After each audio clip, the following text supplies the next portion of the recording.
ஞானானந்தமயம் தேவம் நிர்மலஸ்படிகாகிருதியும் ஆதாரம் சர்வ வித்யானாம் ஹயக்ரீவம் உபாஸ்மகே. நமஸ்காரம். நேயர்கள் அனைவருக்கும் அஸ்ட்ரோ கேஎஸ் ஐயங்காரின் பணிவான வணக்கங்கள். 31/5/2023 புதன்கிழமை. இன்னைக்கு பார்த்தீங்கன்னா சோபகிருத்து வருஷம் வைகாசி மாதம் 17ஆம் தேதி, சித்த யோகம். திதி ஏகாதசி திதி மத்தியானம் ஒரு 12 மணி வரலாம் இருக்குது. அதற்கு பிறகு துவாதசி. நட்சத்திரம் பார்த்தேன்னா சித்ரா நட்சத்திரம். சித்ரா நட்சத்திரம் 58 நாழி, அதனால் அடுத்த நாள் காலத்தால் ஒரு 3-4 மணி வரலும் சித்ரா நட்சத்திரமே இருக்குது. அதாவது 1.5 நாழி தானே கம்மியாக இருக்குது. அதனால் கிட்டத்தட்ட ஒரு 28-14 42 நிமிஷம், அதாவது சூரிய உதயத்துக்கு 42 நிமிஷம், 5:45 மணின்னா 5 மணி வரலாம் இருக்கும் சித்ரா நட்சத்திரம். இன்றைக்கி பார்த்தேனால் எந்தெந்த ராசிக்காரர்களுக்கு சந்திராஷ்டமம் அப்படின்னு பார்ப்போமேனா, கும்ப ராசிக்கு சந்திராஷ்டமம். அதாவது எப்போ அப்படின்னா கும்பராசிக்கு 31ஆம் தேதி சாயந்தரம் வரலாம் இருக்கும். அதற்கு பிறகு சித்ரா நட்சத்திரம் 3ஆம் பாதத்துக்கு போயிடும். சந்திர பகவான் கன்னியிலிருந்து துலா ராசிக்கு போய்டுறார். அதனால் மீன ராசிக்கு சந்திராஷ்டமம் இருக்கும். 31ஆம் தேதி 2 பேருக்கும் வருது. அதாவது கன்னியா ராசிக்கும் வருது, மீன ராசிக்கும் வருது. கன்னியா ராசிக்கு சாயந்தரம் ஒரு 5 மணி 5:30 மணி வரலாம் இருக்குது. சரி, இப்போது இன்றைக்கி ஒரு சின்ன விஷயம் சொல்லலாம். இன்றைக்கி சித்ரா நட்சத்திரம்ன்றதுனால செவ்வாய் பகவானுடைய நட்சத்திரம். செவ்வாய் பகவான் அப்படின்னு சொல்லும் பொழுது எப்பொழுதுமே செவ்வாய் தோஷத்தை ஒரு பெரிய விஷயமாக பேசுவோம். ஏன்னா செவ்வாய் பகவான் குரு அணி அப்படின்னு சொல்லக்கூடிய சுபர்களுடைய அணியில் இருக்கக்கூடியவர். ஆனால் செவ்வாய் பகவான் அசுபர். 7 வருஷம் இவருக்கு விம்சோதரி தசையில் 7 வருஷம் கொடுத்துருக்கிறது. அதை தவிர பார்த்தோம்னா மேஷம் ரிச்சிகம் வீடுகள் இந்த செவ்வாய் பகவானுக்கு உண்டான வீடுகள். மகரத்தில் உச்சமும் கடகத்தில் நீச்சமும் பெற்றிருக்கார். பொதுவாக பார்த்தோம்னா இந்த செவ்வாய் பகவானை பொறுத்தவரையிலும் செவ்வாய் பகவானுக்கு அதிபதினு சொல்லக்கூடியவர் முருகப்பெருமான். முருகப்பெருமானை வேண்டின்னு வந்தால் செவ்வாய் தோஷங்கள் அனைத்தும் நீங்கும் அப்படின்றது ஒன்றும். எல்லா விதமான வெற்றிகளும் வரக்கூடிய வாய்ப்புகள் உண்டு. அதனால் செவ்வாய் பகவானுக்கு எந்த ஒரு பிரீத்தி பண்ணணும் அப்படின்னாலும் அது முருகப்பெருமானுக்கு பண்ணலையானால் கண்டிப்பாக அது செவ்வாய்க்கு உண்டான இதுவாக இருக்கும். அதனால் அங்காரக தோஷம் அப்படின்றது செவ்வாய் தோஷம்ன்றது ரொம்ப ரேர். அதில் கொடுத்துருக்கிறதெல்லாம் பார்த்தீங்களேனால் பொதுவாக ஜாதகத்தில் 2, 4, 7, 8, 12 இருக்கிறது செவ்வாய் தோஷம்னு சொல்லுவாள். ஆனால் அதுக்கு நிறைய எக்ஸம்ஷன்ஸ் உண்டு. எக்ஸம்ஷன்ஸை பார்த்ததுக்கு அப்புறம் நீங்கள் ஜாதகத்தில் பார்த்தோன்னா ஒரு ஜாதகம் கூட செவ்வாய் தோஷத்தில் வர்றதுக்கு வாய்ப்பே கிடையாது. ரொம்ப ரேர். இன்னும் ஒரு 500, 1000 ஜாதகம் பார்த்தேன்னா ஒரு 2 ஜாதகம் எடுக்கக்கூடிய வாய்ப்புகள் கிடைச்சால் உண்டு. ஏன்னா உங்களுக்கு ஒரு லாட்டில் போடும்பொழுது ஏதாவது 1, 2 மாட்டலாம். அது அந்த திசையும் வரணும் அந்த காலகட்டத்தில், அதாவது திருமண காலகட்டத்தில். ஏன்னா செவ்வாய் ஏன் முக்கியம்னு சொல்கிறோன்னா, பெண் ஜாதகத்தில் ஒரு ஆண்மகனுக்கு உண்டான வீரம், அந்த மாதிரியான உடல் தோற்றம், இதெல்லாம் செவ்வாய் பகவானுக்கு உண்டான. அதாவது செவ்வாய் பகவானுடைய காரகத்துவமே இந்த மிலிட்ரி ப்ரெசன்ஸ்னு சொல்லுவா இல்லையா. மிலிட்ரி பர்சன் எப்படி இருப்பார், அப்படியாவது உடல் கட்டோடு இருக்கக்கூடியவர். கொஞ்சம் வேகம் அதிகமாக இருக்கும், கோபம் அதிகமாக இருக்கும், எந்த ஒரு விஷயத்திலையும் தன்னுடைய ஆணவத்தை காட்டக்கூடியவர். இந்த மாதிரியான விஷயங்கள்லாம் செவ்வாய் இருக்கிறதுக்கு கொடுக்கும். அது மேஷராசிக்காரர்களுக்கு இருக்கும். பெண் செவ்வாயாக இருந்தால் கொஞ்சம் பிடிவாதம் அதிகமாக இருக்கும். விருச்சிக ராசிக்காரர்கள்லாம் பிடிவாதம் கொஞ்சம் அதிகமாக இருக்கும். தான் நினச்சதை சாதிக்கணும்னு, அதாவது என்ன சொல்கிறது, எதிர்த்து நிற்க மாட்டாங்க, மறைஞ்சிருந்து நான் பண்ணுறதையே பண்ணிகிட்டே இருப்பாங்க. ஏன்னா 8ஆம் இடம் போய்டுறது இல்லையா, அதாவது காலபுருஷ தத்துவத்துக்கு. அதனால் செவ்வாய் தோஷம் அப்படின்றது சுவர்கள் பார்க்கும் பொழுது செவ்வாய்க்கு தோஷமே வராது. சுவர்களோடு சேர்ந்தாலும் வராது. சனி பகவான் பாவர்களோடு சேர்ந்தாலும் வராது. சனி பகவான் ராகு கேத்துவோடு சேர்ந்தாலும் வராது. சுவர்களுடைய வீட்டில் இருந்தாலும் வராது. நிறைய எக்ஸப்ஷன்ஸ் இருக்குது. அதனால் ஜாதகத்தை செவ்வாய் தோஷம் இருக்குதுன்னு யாராவது சொல்லிட்டாங்கன்னா முதல்ல ஜாதகத்தை நல்லா அனலைஸ் பண்ணுறவங்கக்கிட்ட கொண்டு போய் கொடுத்து அதை பற்றி கேளுங்க. அது தவிர அந்த செவ்வாய் தோஷம் உண்டான ஜாதகம்னு சொல்லக்கூடியவருக்கு அந்த காலகட்டத்தில் அந்த தசை வரணும். கல்யாண காலகட்டத்திலையோ அதுக்கப்புறம் வரக்கூடிய வயசில் என்ன கல்யாணம் ஒரு 25 வயசு 30 வயசில் பார்க்குறாளேயானால் அதுக்கப்புறம் 22 வயசுலேருந்து 26 வயசு வரலும் பொண்ணுக்கு பார்க்குறாள். ஏன்னா அதுக்கப்புறம் ஒரு 45 50 வயசு வரலும் செவ்வாய் தசையே வரலன்னா, அதுக்கப்புறம் வந்தாலும்னா வரலன்னாலும் என்ன, அதை பற்றி கவலைப்பட தேவையில்லை. ஏன்னா உங்களுக்கு ஒன்று அந்த குழந்தைங்க வந்து ஒரு செவ்வாய் திசையிலேயே பிறந்திருந்தது அப்படின்னா, அவளுக்கு செவ்வாய் தோஷம் இருந்தால் கூட அது பெரிய விஷயத்தை மாற்றத்தை ஏற்படுத்தாது. அதனால் வந்து ஜாதகத்தை அனலைஸ் பண்ணும்போது ரொம்ப கேர்ஃபுல்லாக அனலைஸ் பண்ணி பார்க்கணும். சரி, இப்போ வந்து நம்ம இன்றைக்கு 31/5/2023 ஒரு ராசிக்கா எப்படி இருக்குன்னு பார்ப்போம். அதுக்கு முன்னாடி என்னுடைய மொபைல் நம்பர் வந்து கீழே ஸ்க்ரால் டவுனில் போயின்னு இருக்கும். உங்களுக்கு தேவைப்படுமாயின் நீங்கள் எனக்கு ஒரு ஃபோன் பண்ணுங்க. உங்களுக்கு வந்து அஸ்ட்ராலாஜிக்கல் கன்சல்ட் தேவைப்படுறதுன்னா நான் என்னால் முடிஞ்ச அளவுக்கு வந்து நான் உங்களுக்கு அப்பாயின்மெண்ட்டு கொடுத்து அதுக்கப்புறம் வந்து உங்களுக்கு வந்து எந்த அளவுக்கு வந்து எளிய பரிகாரங்கள் மூலியமாக இன்றைய பிரச்சனைகளை தீர்க்க முடியும் அப்படின்றதுக்கு வந்து அஸ்ட்ராலாஜிக்கல் வழியாக நான் சொல்கிறேன்.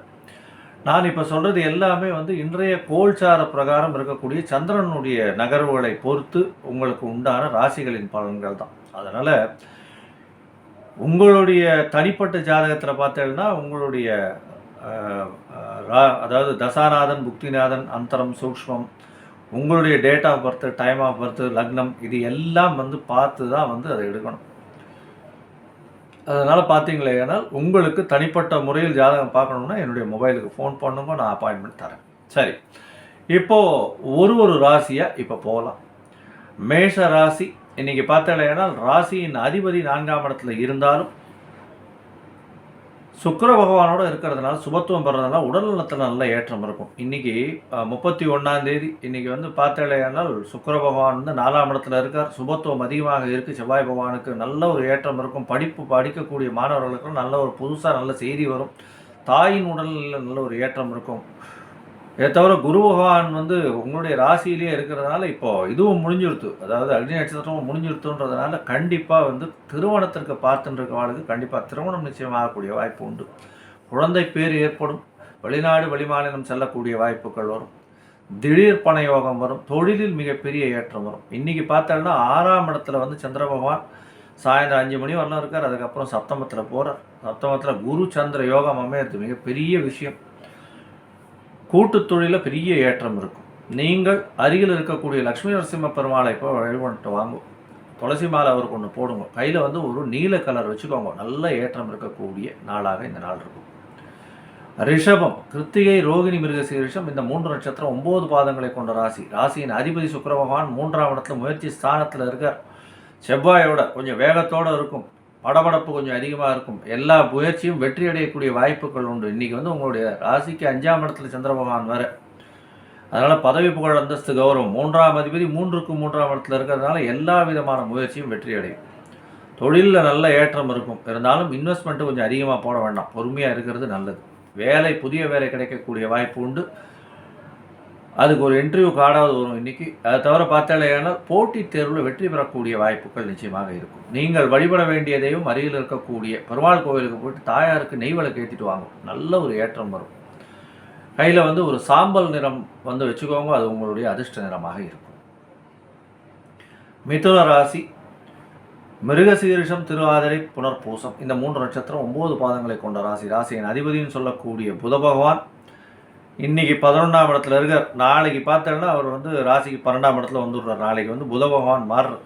அதனால் இன்றைக்கி வந்து 11ஆம் இடத்துல இருக்கிறது பெரிய விசேஷம். உங்களுடைய ராசியின் 2ஆம் அதிபதி அவர் வந்து 4ஆம் இடத்துல இருக்கிறதும் 5ஆம் இடத்துல இருக்கிறதும் நல்ல விசேஷம். கவலைப்படவே வேண்டாம். உங்களுக்கு பதவி, புகழ், அந்தஸ்து, கௌரவம் இதெல்லாம் வந்து சேரும். பணவரவு அபரிமிதமாக இருக்கும். குழந்தைகள் மூலியமாக நல்ல ஒரு பெருமை வரும்.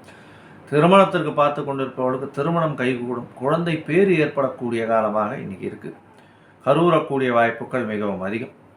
நீங்கள் வணங்க வேண்டிய தெய்வம் அருகில் இருக்கக்கூடிய ஆஞ்சநேய பெருமானை போய் வணங்கிட்டு அவருக்கு ஒரு துளசி மாலை போடுங்க. கண்டிப்பாக கையில் வந்து ஒரு கிளிப்பச்சை கலர் வச்சுக்கோங்க. அது இன்றைக்கி வந்து உங்களுடைய அதிர்ஷ்ட நிறமாக இருக்கும். கடகராசி, புனர்பூசம், பூசம், ஆயில்யம், இந்த 3 நட்சத்திரம் 9 பாதங்களை கொண்ட ராசி. ராசியின் அதிபதியே சந்திர பகவான். அதிவேகமாக செல்லக்கூடிய கிரகம். இன்றைக்கி 3ஆம் இடத்துல சந்திர பகவான் இருக்கார். ரொம்ப வந்து பண வரவு அபரிமிதமாக இருக்கும். எல்லா விதமான முயற்சிகளும் நல்ல ஏற்றம் பெறும். தாயின் உடல்நிலையில் வந்து ஒரு நல்ல ஏற்றம் இருக்கக்கூடிய நாளாக இருக்கும். உங்களுடைய ராசிக்கு 10ஆம் இடத்துல குரு பகவான், குரு சந்திர யோகம் வருது. சாயந்தரம் 5:30 மணிக்கு மேலே நல்ல ஒரு ஏற்றம் இருக்கும். தொழில் அபிவிருத்தி இருக்கும். வேலையில் புதிய மாற்றங்கள் இருக்கும். கண்டிப்பாக வெளியூர் வெளிநாடு செல்லக்கூடிய வாய்ப்புகள் உண்டு. நீங்கள் வணங்க வேண்டிய தெய்வம் அருகில் இருக்கக்கூடிய சிவன் கோயிலுக்கு போயிட்டு வாங்க. அங்கே நந்தீஸ்வரரை வணங்கிட்டு வாங்க. கண்டிப்பாக உங்களுக்கு ஒரு பெரிய ஏற்றம் வரக்கூடிய நாளாக இருக்கும். நீங்கள் கையில் ஒரு நீல கலர் வச்சுக்கோங்க. அது உங்களுடைய அதிர்ஷ்ட நிறமாக இருக்கும். சிம்ம ராசி, மகம், பூரம், உத்திரம் இந்த 3 நட்சத்திரம் 9 பாதங்களை கொண்ட ராசி. ராசியின் அதிபதினு சொல்லக்கூடியவர் சூரிய பகவான் ராசிக்கு 10ஆம் இடத்துல. ஏன்னா வைகாசி மாதம் ரிஷபத்தில் இருக்கார். சிம்ம ராசிக்கு நல்ல ஏற்றமான காலம். ஏன்னா உங்களுக்கு 9ஆம் இடத்துல குரு, 10ஆம் இடத்துல சூரிய பகவான், எல்லாமே நல்ல ஏற்றமாக இருக்குது. குழந்தை பேருக்கு பார்க்கிறவர்களுக்கு கண்டிப்பாக திருமணமாகி குழந்தை பேர் இல்லாதவர்களுக்கு குழந்தை பாக்கியம் உண்டு. தந்தையின் மூலியமாக நல்ல ஏற்றம். வெளியூர் வெளிமாநிலம் செல்லக்கூடிய வாய்ப்பு உண்டு. திடீர் பணயோகம் வரும். வெளிநாட்டிலிருந்து நல்ல செய்தி வரும். வேலை வாய்ப்புகள் அதிகமாகும். பேச்சில் நளினம் அதிகமாக இருக்கும். உங்களுடைய முயற்சிகள் நீங்கள் சாயந்தரம் 5:30 மணிக்கு மேலே வெற்றி பெறும். கவலைப்படவே தேவையில்லை. எல்லா முயற்சிகளும் வெற்றியாயிடும். நீங்கள் வணங்க வேண்டிய தெய்வம் அப்படின்னு பார்த்தாங்கன்னா அருகில் இருக்கக்கூடிய விநாயகர் கோவிலுக்கு போயிட்டு வாங்க. அங்கே ஒரு அருகம்புல் மாலை போட்டு வர்றதும் கையில் ஒரு ஆரஞ்சு கலர் வச்சுக்கோங்க. அது உங்களுடைய அதிர்ஷ்ட நிறமாக இன்னைக்கு இருக்கும். கன்னியா ராசி, உத்தரம், ஹஸ்தம், சித்திரை இந்த 3 நட்சத்திரம் 9 பாதங்களை கொண்ட ராசி. ராசியின் அதிபதி அப்படின்னு சொல்லக்கூடியவர் சந்திர பகவான். கன்னியா ராசியின் அதிபதினு சொல்லக்கூடியவர் புத பகவான். இன்னைக்கு ராசியிலேயே சந்திரன் இருக்கார். புத பகவான் 8ஆம் இடத்துல இருக்கார். ராசியிலேயே சந்திரன் இருக்கார். சாயந்தரம் 5:30 மணி வரலும். அதற்கு பிறகு அவர் உங்களுடைய ராசிக்கு 2ஆம் இடத்துல போகிறார். புத பகவான் 8ஆம் இடத்துல இருந்தும் அவர் மறைந்து இருந்து நல்ல சுபத்துவம் பெறதுனால வெளிநாட்டிலிருந்து நல்ல செய்தி வரும். திடீர் பணயோகம் வரும். அதாவது எதிர்பார்க்க முடியாத அளவுக்கு திடீர்னு பணம் வரும். இதில் பார்த்தீங்களேனால் இன்னைக்கு உங்களுக்கு ஒரு பெரிய ஏற்றம் இருக்கும். ஏன்னா 31ஆம் தேதி கண்டிப்பாக நல்ல ஒரு ஏற்றமான காலமாக இந்த காலம் அமைய போகிறது. ஏன்னா ராசியிலேயே சந்திர பகவான் இருக்கிறதுனால பண வரவு அபரிமிதமாக இருக்கும். உடல் நலத்தில் நல்ல ஏற்றம் இருக்கும். சாயந்தரம் 5:30 மணிக்கு மேலே உங்களுடைய ராசிக்கு 2ஆம் இடத்துல இருக்கிறதுனால கண்டிப்பாக குருவோட சம்பந்தம் இருக்கிறதுனால பண வரவில் குறைச்சல் இருக்குது. அது நல்ல பண வரவு இருக்கும். புதிய வேலைக்கு பார்த்து கொண்டிருப்பவர்களுக்கு நல்ல வேலை கிடைக்கக்கூடிய வாய்ப்புகள் உண்டு. நீங்கள் வணங்க வேண்டிய தெய்வம் அருகில் இருக்கக்கூடிய பெருமாள் கோயிலுக்கு போயிட்டு பெருமாளுக்கு ஒரு துளசி மாலை போட்டுட்டு அவருக்கு ஒரு துளசி மாலையை போட்டுட்டு குங்கும அர்ச்சனை தாயாருக்கு பண்ணிட்டு வர்றது. நீங்கள் கையில் ஒரு பச்சை கலர் கையில் வச்சுக்கோங்க. அது உங்களுக்கு ஒரு அதிர்ஷ்ட நிறமாக இருக்கும். துலா ராசி, சித்திரை, சுவாதி, விசாகம் இன்னைக்கு பார்த்தீங்கன்னா உங்களுடைய ராசிக்கே சந்திர பகவான் வர. ராசியின் அதிபதினு சொல்லக்கூடிய சுக்கிர பகவான் 10ல் இருக்கிறது நல்ல விசேஷம். அதுவும் ரியல் எஸ்டேட்டில் நல்ல சேஞ்சஸ் வரும். இப்போ நிறைய பணம் வரக்கூடிய வாய்ப்பு இந்த ரியல் எஸ்டேட்டில் நிச்சயமாக இருக்கும். கலைத்துறையில் இருக்கிறவங்களுக்கு நல்ல ஒரு ஏற்றம் இருக்கும். மருத்துவத்துறையில் ஒரு நல்ல ஏற்றம் இருக்கும். மருத்துவத்துறையில் இருக்கிறவாளுக்கு நல்ல ஒரு ஏற்றம் இருக்கக்கூடிய நாளாக இந்த நாள் இருக்குது. இன்றைக்கி உங்களுடைய ராசியிலையும் சந்திர பகவான் இருக்கிறதுனால சாயந்தரம் 5:30 மணிக்கு மேலே நல்ல ஒரு ஏற்றம் இருக்கும். பணவரவு அபரிமிதமாக இருக்கும். குருவினுடைய பார்வை இருக்கிறதுனால திருமண யோகம் இருக்குது. முயற்சிகள் அனைத்தும் கைகூடும். நீங்கள் வணங்க வேண்டிய தெய்வம் அப்படின்னு பார்த்தீங்கன்னா லக்ஷ்மி நரசிம்மரை வணங்கிட்டு வாங்க. பானகம் பண்ணி பெருமாளுக்கு பண்ணுவோம், அபிஷேகம் பண்ணுவோம். நல்ல ஒரு ஏற்றம் வரக்கூடிய நாளாக இந்த நாள் இருக்கு. கையில் ஒரு நீல கலர் வச்சுக்கோங்க. அது உங்களுடைய அதிர்ஷ்ட நிறமாக இருக்கும்.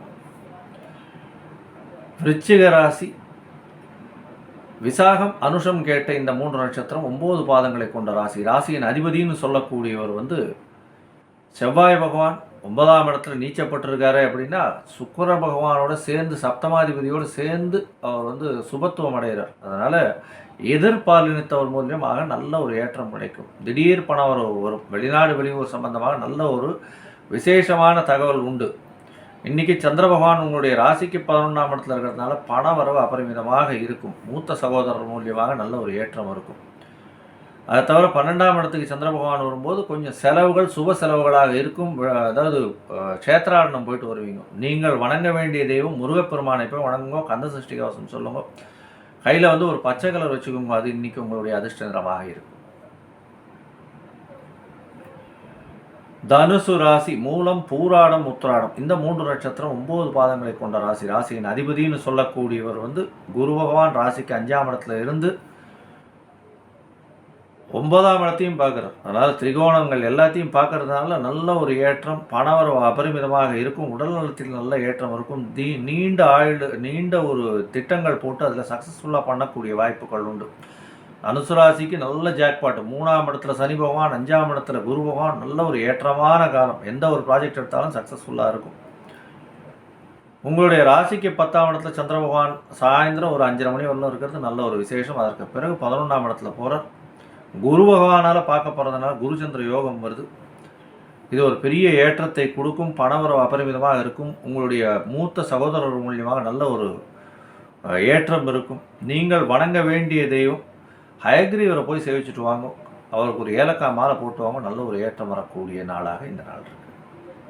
நீங்கள் கையில் ஒரு மஞ்சள் கலர் வச்சுக்கோங்க, அது உங்களுடைய அதிர்ஷ்ட நிறமாக இருக்கும். மகர ராசி உத்திராடம், திருவோணம், அவிட்டம் இந்த 3 நட்சத்திரம் 9 பாதங்களை கொண்ட ராசி. ராசியின் அதிபதினு சொல்லக்கூடிய சனி பகவான் ராசிக்கு 2ஆம் இடத்துல தனம், குடும்பம், வாக்குஸ்தானத்தில் இருக்கிறது கொஞ்சம் செட்பேக் இருக்கும். பேச்சில் ரொம்ப கவனமாக இருக்கும். மகர ராசிக்காரர்களுக்கு 9ஆம் இடத்துல சந்திர பகவான் இருக்கார். சப்தமாதிபதி 9ஆம் இடத்துல இருக்கிறது பெரிய விசேஷம். அவர் 9ஆம் இடத்துல இருக்கிறதுனால என்ன அப்படின்னா பதவி, புகழ், அந்தஸ்து, கௌரவம் இதெல்லாம் வரும். கூட்டு தொழில் செய்கிறவாளுக்கு நல்ல ஒரு ஏற்றம் இருக்குது. 10ஆம் இடத்துலையும் சந்திர பகவான் வரார். அவர் குருவனுடைய பார்வையில் இருக்கார். கண்டிப்பாக தொழிலில் அபிவிருத்தி வரும். புதிதாக வீடு, மனை வாங்கக்கூடிய இல்லை அட்வான்ஸ் கொடுக்கக்கூடிய காலமாக இன்றைக்கி இருக்குது. நீங்கள் வணங்க வேண்டிய தெய்வம் சனிக்கிழமை, அதாவது சனி பகவானுக்கு பிரீத்தி பண்ணுறது ரொம்பவும் விசேஷம். ஒரு நீல கலர் கையில் வச்சுக்கோங்க, அது உங்களுடைய அதிர்ஷ்ட நிறமாக இன்றைக்கி இருக்கும். கும்பராசி இன்றைக்கி சந்திராஷ்டமம். கார்த்தாலேருந்து சாயந்தரம் ஒரு 5:30 மணி வரணும். எதுவும் பேசாதீங்க, எதுவும் கமிட் பண்ணாதீங்க, புதுசாக யாருக்கும் ஜாமீன் கையெழுத்தெல்லாம் போடாதீங்க, பொறுமையாக இருங்க. கோவிலில் போயிட்டு சகஸ்ரநாமம் சொல்லுங்க. இன்றைக்கி புதன்கிழமை வேறு, அதாவது பெருமாள் கோவிலுக்கு போய்ட்டு சகஸ்ரநாமம் சொல்லிட்டு பெருமாளுக்கு ஒரு நெய் தீபம் ஏற்றிட்டு வாங்க. நல்ல ஒரு ஏற்றம் கிடைக்கக்கூடிய நாளாக இருக்கும். சாயந்தரம் உங்களுக்கு ஒரு 5:30 மணிக்கு மேலே 9ஆம் இடத்துக்கு சந்திர பகவான் போகிறது பெரிய விசேஷம். உங்களுக்கு பதவி, புகழ், அந்தஸ்து, கௌரவம் இதெல்லாம் வரக்கூடிய வாய்ப்புகள் உண்டு. புதிதாக ஒரு பதவி வரும். நீங்கள் கையில் வச்சுக்க வேண்டிய கலர்னு பார்த்தாங்கன்னா கருப்பு கலர் வச்சுக்கோங்க. கும்பராசிக்காரர்கள் ஒரு கருப்பு கலர் வச்சுக்கோங்க, உங்களுக்கு அதிர்ஷ்ட நேரமாக இருக்கும். மீன ராசி ராசியின் அதிபதி குரு, அதாவது பூரட்டாதி, உத்திரட்டாதி, ரேவதி இந்த 3 நட்சத்திரம் கொண்ட 9 பாதங்களை கொண்ட ராசி. ராசியின் அதிபதி குரு பகவான் ராசிக்கு 2ஆம் இடத்துல இருக்கார். ராசிக்கு 2ஆம் இடத்துல இருக்கிறது ரொம்ப பெரிய விசேஷம். தனக்காரகனே தனஸ்தானத்தில் உட்கார்ற நல்ல விசேஷம். தனஸ்தான அதிபதியும் 5ஆம் இடத்துல இன்னொரு திரிகோணத்தில் இருக்கார். சுக்கிரனுடைய சம்பந்தம். அதனால் இன்றைக்கி கொஞ்சம் ஃப்ரெண்ட்ஸோடெல்லாம் நல்ல சந்தோஷமாக இருப்பீங்க. ஹோட்டல் இதெல்லாம் போய் சாப்பிட்டுக்கிட்டெல்லாம் வருவீங்க. சந்திரனும் சப்தமத்தில் இருக்கார். சாயந்தரம் 5:30 மணிக்கு மேலே 8ஆம் இடத்துக்கு சந்திர பகவான் வர, அதனால் சந்திராஷ்டமம் வருது. அதனால் புதிய முயற்சிகள் கைவிடுறது போக எல்லாம் ஃப்ரெண்ட்ஸோடு ஜாலியாக இருக்கிறது இன்றைக்கி நிச்சயமாக இருக்கும். கொஞ்சம் பணம் செலவு பண்ணுவீங்க. உடல் நலத்தில் கொஞ்சம் சாயந்தரத்துக்கு மேலே கொஞ்சம் செட்பேக் இருக்கும், ஜாகிரதையை பார்த்துக்கோங்க. நீங்கள் வணங்க வேண்டிய தெய்வம் ஆஞ்சநேய பெருமானை வணங்குங்க. வெத்தலை மாலை ஒன்று போட்டு வாங்க. கண்டிப்பாக கையில் ஒரு ஆரஞ்சு கலர் வச்சுக்கோங்க, அது இன்றைக்கி உங்களுடைய அதிர்ஷ்ட நிறமாக இருக்கும். நன்றி, வணக்கம். ஸ்ரீ குபேரன் டிவியை பார்த்தமைக்கு நன்றிகள். மேலும் இது போன்ற தகவல்களை தெரிந்து கொள்ள ஸ்ரீ குபேரன் டிவியை சப்ஸ்கிரைப் செய்யுங்கள். மறக்காமல் பெல் ஐக்கானை கிளிக் செய்யுங்கள்.